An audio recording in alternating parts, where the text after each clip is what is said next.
அதனால தோழர்களே, வரப்போற தேர்தலில் நம்ம யாருன்னு காட்டணும், நம்ம பலம் என்னன்னு காட்டணும். அதுக்காக அந்த பலமான, அந்த பவர்ஃபுல்லான ஆயுதத்தை நம்ம கையில் எடுக்கணும். அந்த ஆயுதம் வேற எதுவுமே இல்லை, ஓட்டு, வாக்கு, ஜனநாயகம்.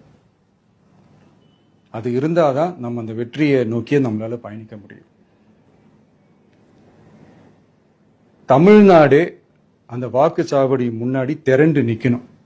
அதை பார்த்துட்டு தமிழ்நாடே தமிழக வெற்றி கழகமா இல்ல தமிழக வெற்றி கழகம் தான் தமிழ்நாடா அப்படின்ற மாதிரி இருக்கணும்.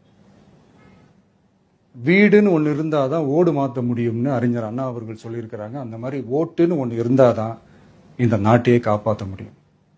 ஸோ அதனால மை டியர் டிவிகே தோழர்களே, மை டியர் ஜென்சி படை பலமே, உஷாரா இருங்க, கான்ஃபிடென்ட்டா இருங்க. நல்லதே நடக்கும். வெற்றி நிச்சயம்.